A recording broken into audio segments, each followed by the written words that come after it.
Imagine a journey, not through the stars, but back through the river of time. Our destination is the Indus Valley Civilization, a culture that flourished thousands of years ago, long before the Roman Empire or the pyramids of Giza. This civilization, also called the Harappan civilization, began around 3300 BCE and lasted nearly 2 millennia. For centuries, its story was buried beneath the earth, waiting to be rediscovered. The Indus Valley was not a single city, but a vast network stretching across modern-day Pakistan and northwest India, from the Arabian Sea to the Himalayas.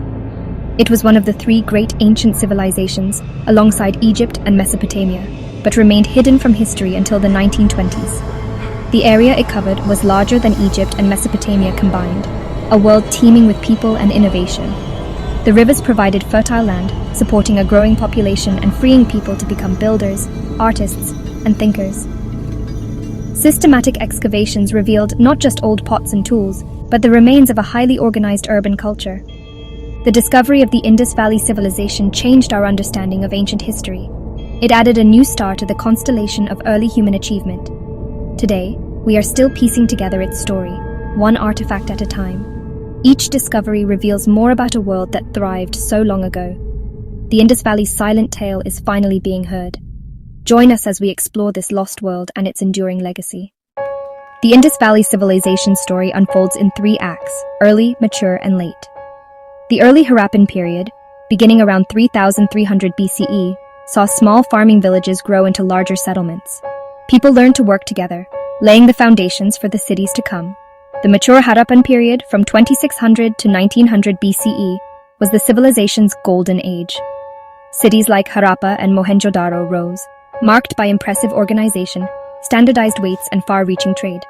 This was a time of prosperity and unity, a powerhouse of the ancient world. Most of the civilization's great achievements come from this era. The late Harappan period, starting around 1900 BCE, brought gradual decline. Cities shrank, unity faded, and people moved to smaller settlements. Trade networks faltered and craftsmanship declined. The reasons for this decline remain a mystery, but it was a slow transformation, not a sudden collapse.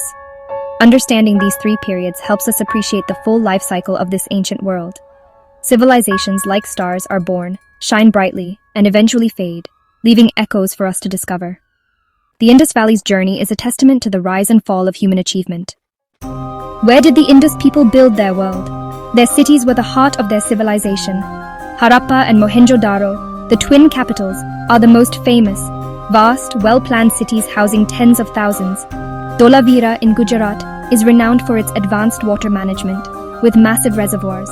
Lothal, also in Gujarat, boasted a dockyard, connecting the city to ancient trade routes and the sea.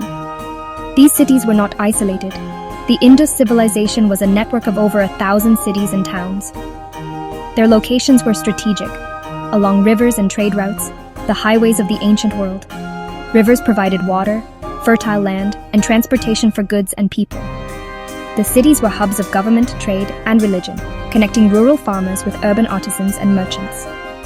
The discovery of these cities in the 1920s pushed back the timeline of Indian history by over 1,000 years.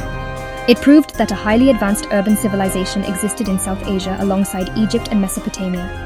These silent cities, once buried, now tell the story of master builders and brilliant engineers. They are the most powerful evidence of the Indus Valley's greatness. Their legacy endures in the ruins that still stand today. Step into an Indus city and you enter a world of order and precision. These cities were designed on a grid, with streets crossing at right angles, much like modern city blocks. Such planning reveals a strong central authority with the vision to organize large-scale construction. Cities were divided into 2 main parts, the lower town for residences and the raised citadel for public buildings. The citadel, built on a high platform, housed granaries, assembly halls, and possibly temples. Houses were made from standardized baked bricks, a technological leap for the time. Most homes had a central courtyard, and many were 2 or 3 stories high, equipped with private bathrooms. The Indus people engineered advanced sanitation.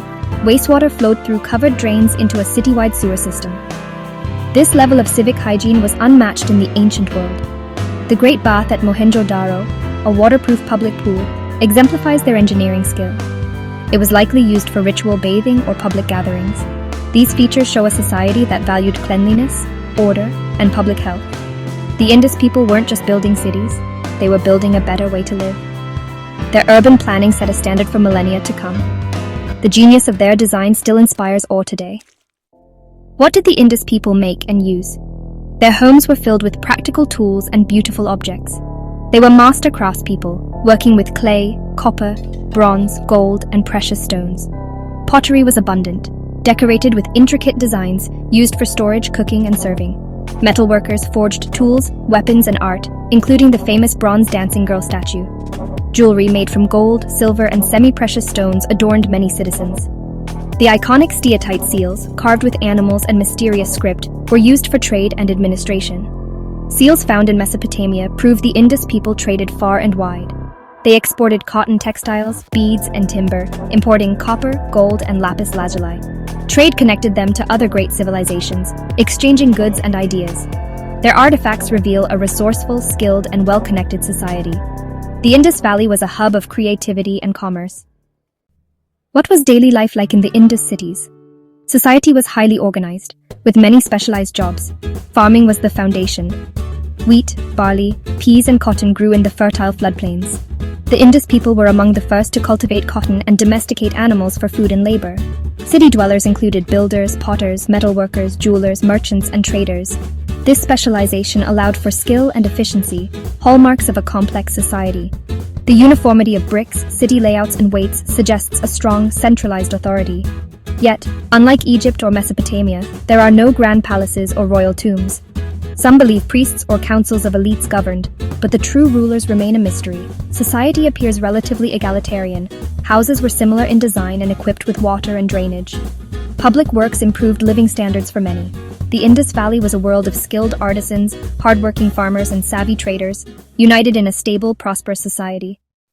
What did the Indus people believe? Without decipherable texts, we look to their art and artifacts for clues. No grand temples have been found, suggesting religion may have centered on homes or public spaces like the Great Bath. Seals and figurines depict a mother goddess, symbolizing fertility and creation. The Pashupati seal shows a horned, possibly three-faced figure in a yoga-like pose, surrounded by animals. Some see this as an early form of Shiva. Burial practices reveal simple graves, often with personal belongings, hinting at beliefs in an afterlife. The lack of lavish tombs suggests a more egalitarian society, even in death. Their religious symbols may have influenced later South Asian traditions. The Indus Valley's spiritual world remains mysterious, but its echoes persist. Their beliefs shaped a culture that valued life, renewal, and community. The Indus script is one of history's greatest unsolved puzzles. Thousands of artifacts bear this unique writing, hundreds of symbols, some pictorial, others abstract. Yet the script remains undeciphered. We don't know what it says.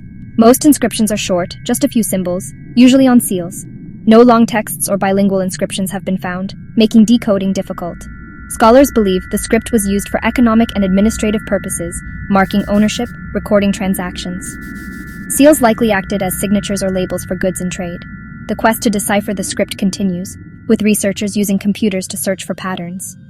Some compare the symbols to later Indian scripts, hoping for a breakthrough. Cracking the code would open a window into the Indus people's thoughts and stories. Until then, their language remains silent, a tantalizing mystery. The Indus script is a lost voice waiting to be heard. Its secrets could transform our understanding of this ancient world. Around 1900 BCE, the Indus Valley civilization began to decline. Cities emptied, trade networks collapsed, and writing was lost. The reasons remain debated. Climate change, shifting rivers, floods, earthquakes, or social unrest may all have played a part. It was a slow transformation, not a sudden fall. People adapted, moving to smaller villages and new ways of life. The legacy of the Indus Valley lived on. Its symbols, farming techniques, and social customs influenced later cultures. The civilization's achievements in engineering, art, and urban planning set it apart. It was a society marked by peace and equality, rare for its time. Studying the Indus Valley reminds us of humanity's ingenuity and resilience. Its echoes still shape the world today.